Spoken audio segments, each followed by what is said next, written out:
Somewhere on social media right now, someone is telling you that vending machines are the perfect passive income business. Buy a machine, drop it in a busy location, and watch the money roll in while you sleep. It's one of the most repeated business ideas online. It's also, for most people who actually try it, almost nothing like what they were promised. Let's start with the number that gets left out of nearly every one of those videos.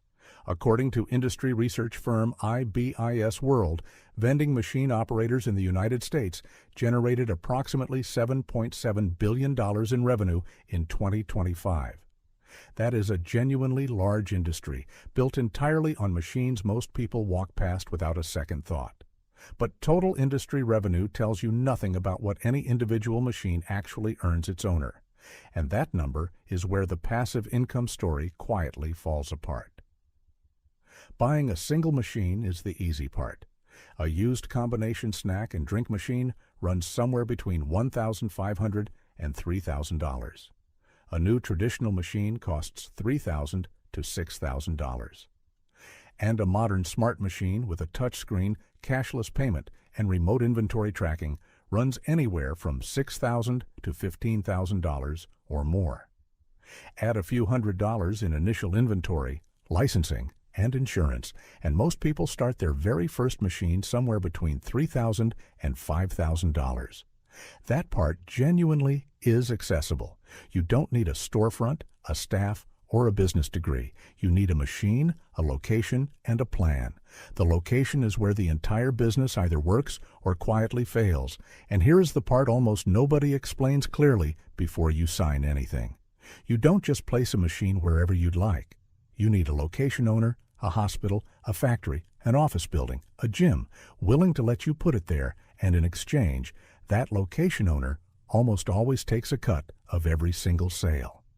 This is called a placement commission, and it typically runs between 10 and 25% of gross sales, sometimes structured as a flat monthly fee instead.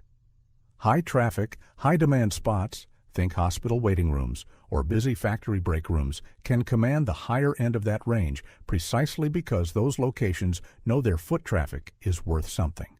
Negotiate that commission poorly at the very beginning before you fully understand your own margins, and you can spend years running a machine that technically sells product every single day while barely paying for itself. So here's what actually happens to a dollar once someone buys a bag of chips from your machine. Product costs, meaning what you paid the distributor for that bag of chips, typically eat up 50 to 65% of the sale price. Then the location commission takes another 10 to 25% off the top. Then there's the cashless payment processing fee, since most modern vending runs on card and mobile payments now, which adds another 2 to 6% per transaction. Then you've got your own servicing costs, the gas to drive your route, the time spent restocking, and the occasional repair when something jams or breaks. By the time all of that is accounted for, a realistic net profit margin for a single well-run machine lands somewhere between 20 and 35% of gross sales. Now let's translate that percentage into an actual dollar amount, because this is the number the online gurus consistently skip over. A well-placed snack and beverage machine realistically generates somewhere between $300 and $600 a month in total revenue. After every single cost is subtracted, product, commission, card fees, and servicing, that machine nets its owner somewhere between $40 and $120 a month in actual profit. Read that again. Not $40 to $120 a week. A month. Machines in genuinely exceptional, captive audience locations, the kind with constant foot traffic and no nearby alternative, can push $300 or more in monthly net profit. But industry data is consistent that this is the outlier, not the norm. Which brings us to the math that the passive income pitch conveniently leaves out entirely. If a single machine nets somewhere between $40 and $120 a month, one machine is not a business. It's a hobby with a slightly better spreadsheet. To generate even $1,000 to $2,000 a month, roughly the income of a part-time job, most operators need 15 to 25 machines running simultaneously. To replace a full-time income, somewhere around $100,000 a year.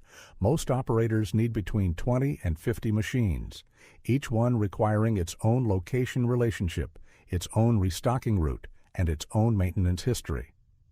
The person who told you vending machines were passive income usually owns 40 of them, has a system, a route, and probably an employee or two. The person who bought one machine after watching that video usually breaks even in about a year, if the location holds up. And locations do not always hold up. This is the second thing rarely mentioned. A location that looked perfect during the sales pitch, a busy-looking office lobby, a factory floor, can quietly underperform once the machine is actually installed, because foot traffic estimates are often optimistic, and because the person who approved your machine placement is not the person actually walking past it every day. Machines placed in low-traffic lobbies or small office buildings can net as little as $50 to $150 a month, barely covering the gas money it takes to keep restocking them. There is no refund on a bad location decision. You simply own a machine that quietly loses you money every time you drive out to service it. Then there's the maintenance reality that almost never makes it into the marketing. Machines jam. Coin mechanisms fail. Card readers malfunction during exactly the week you're too busy to notice.